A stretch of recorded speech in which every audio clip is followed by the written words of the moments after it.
자, 싱글라이프에 대해서부터 이제 말씀을 드릴 건데요. 여러분, 싱글라이프는 단둘이 교제하는 기간이 아니에요. 그렇죠? 일반적인 그런 성도의 생활을 의미하는 거예요. 데이트 단계부터가 단둘이 교제하는 것을 말합니다. 자, 그러면 연애 말고 교제하라고 했으면 그러면 교제에 대해서 데이트 단계부터 말하면 되지 왜 싱글라이프 단계부터 언급을 하는가 의아해하실 수도 있을 거예요. 많은 형제 자매들이 누구와 데이트하고 또 누구와 결혼하는가 여기에는 참 관심이 많아요. 그렇죠? 그런데 여러분, 싱글라이프 단계의 그 훈련과 준비가 잘 되어져야지 그 다음 단계, 다다음 단계로도 잘 넘어가는 거예요. 반대로 1단계 훈련이 잘 되지 않은 상태에서 2단계, 3단계로 갔다가는 다시 돌아오는 겁니다. 여러분, 성경에 나오는 그 4가지 마음밭 아시죠? 여러분, 4가지 마음밭 중에서 최종적으로 열매 맺는 밭은 한 가지 밭밖에 없습니다. 나머지 밭들은 다 열매를 못 맺죠. 여러분, 이 비유에서 열매를 못 맺는 이유가 씨에 문제가 있어서예요? 아니면 밭에 문제가 있어서요? 밭에 문제가 있어서요. 열매는 밭에 달려있는 거예요. 씨에는 전혀 문제가 없습니다. 이 비유에서 씨는 무엇을 의미한다고 예수님께서 말씀하세요? 씨는 말씀을 의미하죠. 아무리 좋은 씨, 아무리 좋은 말씀을 뿌려도요, 그 씨가 어떤 마음밭에 뿌려지느냐에 따라 열매를 맺을 수도 있고 열매를 못 맺을 수도 있는 거예요. 그래서 여러분이 아무리 사람을 많이 만나봐도요, 준비가 되어 있지 않으면 다시 싱글로 돌아오고, 심지어 결혼 준비 단계까지 갔다가도 준비가 안 돼 있으면 파혼돼서 다시 싱글로 돌아오는 거예요. 그래서 저는 그 어느 기간보다 싱글 라이프 기간을 가장 중요시 여깁니다. 싱글일 때 모든 것이 다 이루어진다고 봐요. 제가 그렇게 보는 첫 번째 이유는 훈련입니다. 제가 앞에서 교제에 대해서 이제 말씀을 드렸죠. 그 교제는 어디서 이루어져요? 네, 공동체에서 이루어집니다. 우리는 살아가면서 수많은 공동체들을 마주하게 됩니다. 가정 공동체, 학교 공동체, 학원 공동체, 군대 공동체, 대학 공동체, 교회 공동체, 선교단체 공동체, 직장 공동체 등등 수많은 그런 공동체들에 속해 보게 됩니다. 이런 공동체 안에서 우리는 훈련과 연단의 과정을 거치게 되면서 성장을 하고 또 준비를 하게 되는 것이죠. 이것에 대해서는 뒤에서 제가 좀 더 자세하게 말씀을 드릴게요. 두 번째 이유는 관계입니다. 특별히 제가 앞에서 말씀드린 수준의 그 교제를 이루는 공동체, 그런 공동체라고 한다면 정말 많은 연단과 또 훈련의 과정을 거치게 되겠죠. 하지만 그런 수준의 교제를 하게 된다면 상대방의 인격과 신앙, 재능, 장단점, 기질 모를 수가 없는 관계가 되는 거예요. 그래서 여러분이 속한 그 교회의 교제의 수준, 코이노니아의 수준이 어느 정도까지 친밀하며 어느 정도까지 깊이 있는 교제를 하면서 서로에 대한 이해가 있느냐, 이것에 따라서, 그리고 당사자의 믿음의 수준에 따라서 여러분이 데이트하는 그 기간이 달라지게 됩니다. 평소에 그 교회 공동체에 속해서 서로에 대해 정말 모르는 바가 없는 수준으로 날마다 함께 모이기를 힘쓰고 코이노니아를 형성하면서 에클레시아를 이룬다면 데이트하는 그 기간이 짧아질 수밖에 없어요. 어떤 자매님은 형제가 이렇게 얘기했어요.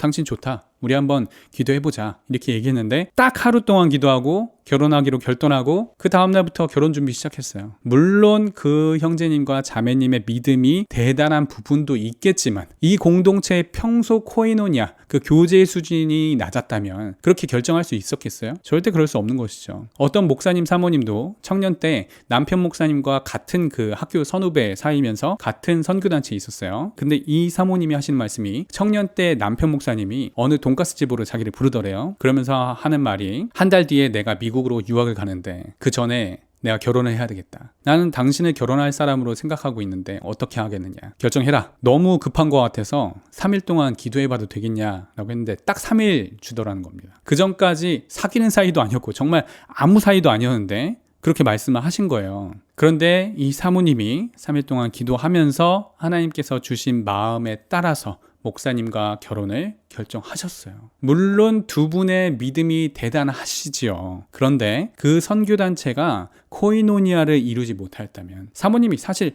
생판 남인데 어떻게 결혼을 결정할 수 있으셨겠어요. 그래서 싱글 때의 그 교회 공동체, 그 선교단체 공동체의 코이노니아 수준이 깊으면 깊을수록 데이트 기간이 짧아지는 거예요. 그리고 정말 깊은 수준의 그 코이노니아를 이루는 공동체라면 앞에서 말씀드린 사례들처럼 아예 데이트 기간을 거치지 않고 바로 결혼 준비를 시작할 수도 있어요. 그래서 여러분들이 싱글 때 어떤 공동체에서 신앙생활을 하느냐도 결혼을 결정하는데 정말 중요한 역할을 합니다. 제가 이번에 크결학 2기를 진행해보면서 느낀 게 정말 많아요. 이번 2기 때는 주말반과 캠프반 두 그룹으로 나눠서 진행을 했었잖아요. 그런데 주말반은 일주일에 한 번씩 만나니까 첫 주차 때 이미 스캔을 쭉 다 하는 거예요. 그리고 2주차부터는 안 나와버려요. 그런데 캠프반은 달랐어요. 2박 3일 정말 짧은 기간이지만 3일 동안 잠자는 시간을 제외하고는 8명이 내내 딱 붙어서 교제하면서 서로 배우고 또 알아가는 시간을 가졌거든요. 그리고 경기도 가평이라 나갈 수도 없어요. 마음에 드는 사람이 없어도 그냥 3일 동안 죽이 되든 밥이 되든 같이 지내는 거예요. 그런데 이렇게 교제할 때에 하나님께서 하시는 일들이 있더라고요. 어떤 분은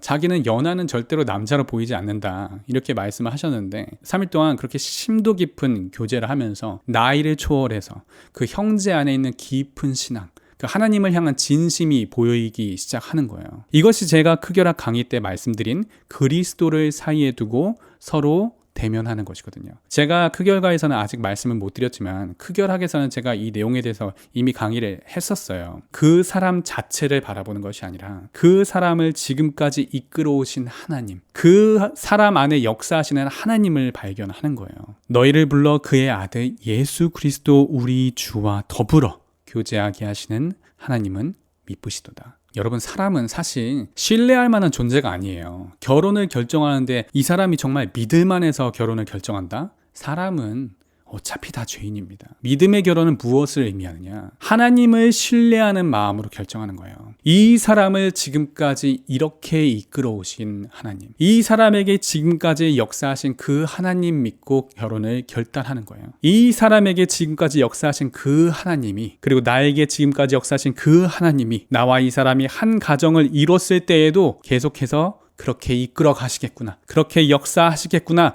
라는 것을 믿음의 눈으로 바라보고 결정하는 것이, 그것이 믿음의 결혼이에요.